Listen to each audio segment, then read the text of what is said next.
cop, bad cop, bad cop. That's a bit much, isn't it? A 16-second video of an Atlanta police officer punching a civilian in the head repeatedly during an arrest has sparked public outrage, with many calling for criminal charges against the officer. According to the police report, Officer Quentin Green and Stephenson Camille, along with another officer, approached Ricky Williams in the downtown Five Points area on June 22nd. Believing Williams was possibly preparing to smoke crack cocaine, officers asked him to put his hands behind his back, but he began swinging his arms and kicking wildly. Camille tasered Williams, but it had little effect. So Green punched Williams twice in the ribcage, which seems like a bit much, don't you think?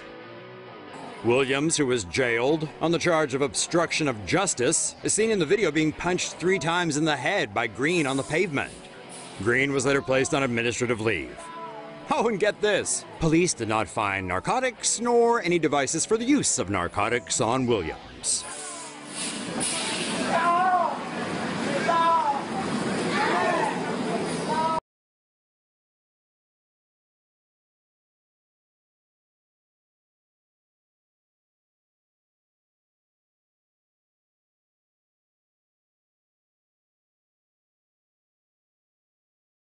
Video, cops think man has drugs, so they hold him down and pound in his face. By Jack Burns, July 1, 2017. Atlanta, Georgia. As news media organizations attempt to make sense of allegations of excessive force by police officers towards the public, experts in law enforcement are routinely consulted. One such expert, Vincent Hill, claims officers have the legal right to punch seemingly compliant suspects in the head repeatedly. Hill was asked to review the complaint filed against Atlanta police officer Quentin Green, who was caught on camera beating a homeless man in the head. Ricky Williams was laying face down with Green sitting atop him, knee in his back, while another officer was seen controlling his legs. Hill says that while he can fully understand why the public would conclude the use of force was excessive, the former police officer concluded he did nothing wrong, legally. I can clearly see how the public would think it's bad. They see a police officer with his knee in someone's back and he's punching him. But here's what I saw. Someone who's resisting arrest. You can see a handcuff on his left hand. You can see he's not putting his other hand behind his back. You don't know all the circumstances that led to what you saw in that video. Williams did, in fact, have a handcuff attached to one wrist, and it appears Green was attempting to get the other wrist cuffed. But Hill says the officer didn't do anything wrong. Advertisement. There's 6 steps that officers are allowed by law to use. Number 4 is hard empty hand control, which does allow punches to the face, punches to the body, to effect your arrest. So if you have someone resisting arrest, by law, you're allowed to do this. So from a legal standpoint, the officer didn't do anything wrong here. Those 6 steps in the use of force come from the National Institute of Justice's own guidelines. Here's what the guidelines state, and it turns out Hill's correct. To control an empty hand, the federal government has authorized police officers to be able to punch someone, and even kick a person. Empty hand control officers use bodily force to gain control of a situation. Soft technique. Officers use grabs, holds, and joint locks to restrain an individual. Hard technique. Officers use punches and kicks to restrain an individual. While the legal question of whether or not Green's actions were justifiable has been answered, ethical questions remain. Why should a police officer, who has backup in the form of 2 other officers, be allowed to punch and kick an already down suspect? Read more. 10 music legends who were killed by Big Pharma and the war on drugs. Why should an unarmed suspect lying face down on the ground be considered a combatant? And aren't there other means which should have been employed before potentially deadly strikes are administered? Thankfully, Hill's contribution to the discussion of police brutality has revealed a source of police power and immunity: federal guidelines on use of force procedures. Should the federal government's guidelines change, the number of incidents of alleged police brutality and excessive use of force likewise will presumably decline. Activists on the local level, who are expressing their desire for a revision of use of force procedures, may need to turn their attention to the National Institute of Justice and demand change. There's no reason a man who weighs so little, who poses no threat to 3 heavily armed officers, should be subjected to getting punched in the face for possessing something you can buy at just about every gas station in the state, a glass pipe, no drugs.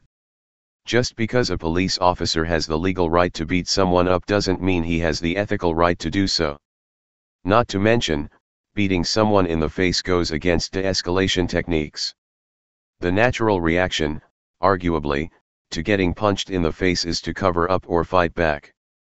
Both actions lead to frivolous charges of resisting arrest, precisely what Williams was charged with. When someone is punching you in the face, the last thing going through your mind is, "Oh, let me put my hands behind my back to stop this."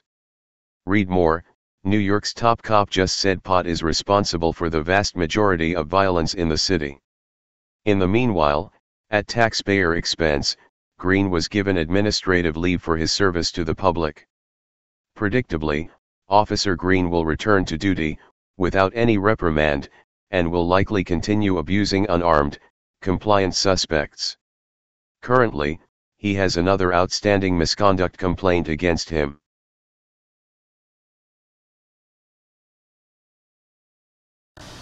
Hey Charlotte County, this is Charlotte County Cop Watch, and I wanted to explain what fair use is. You can use pieces of news articles if you're doing it for news reporting, you have commentary, and you're doing it for education purposes. So that's what fair use is, as you can see right here. Another reason why I wanted to make this video is to let you know I just joined with Patreon. A nice thing with Patreon, I make no money on YouTube. They took the money away years ago, and so this is another way to give, and it's a nice thing too because you can give monthly. You can give $1, $5, $10, whatever. I do 4 to 5 hours a day on trying to wake the sheeple up on how corrupt it is and different ways that you can fight the corruption. So Patreon is a way that you can do it, and then of course the old way is still there. Donate to Charlotte County Cop Watch with PayPal or credit card. So keep that in mind. 4 to 5 hours a day. I make no money, but the corruption happened to me and I'm sick of it, so I'm trying to wake people up. But my wife would love it if if we could get some help out there. There's 47,000 subscribers. Just think if each one of you subscribers just gave let's say actually yes, $1 a month. 47,000 subscribers gave $1 a month. That would be awesome. That's not going to happen. But anyways, that would be great if it did happen. But do the math in your head. Just think about it. Like I said, 4 to 5 hours a day. I get no money from YouTube. YouTube has gone nuts. You can't do anything anymore. They're taking the money away everywhere. So these are a couple different ways that you can still help out with all this time that I put in. And as you know, I'm in a special situation where, at least I can do it. 4 to 5 hours a day. We have a cleaning company during the day. That's what allows me to do this, and we're debt-free. So this is my hobby. I don't go fishing and all that other crap. I try to save the world. So help me out to make the wife happy, man. In fact, if you guys did give $1 a day, and there was 47,000 of you, and you did it, and each of you gave $1, and that was every month, oh my God, yes, I could quit. I could start suing them. Another idea too that we have is, if I got, some funds, we could actually contact everyone that has been ticketed and or arrested and put in jail and start sending them postcards to let them know we're here, and to see if everything went all right, and if it didn't, find out their story. So we could even do more investigations and more lawsuits. Lawsuits take money. So just think about that. 47,000 of you so far right now. $1 a day. $1 a month on Patreon, or $5 a month Patreon, 10, 20, whatever. Just do the math in your head. Help out. This is a lot of work every single day. Thanks.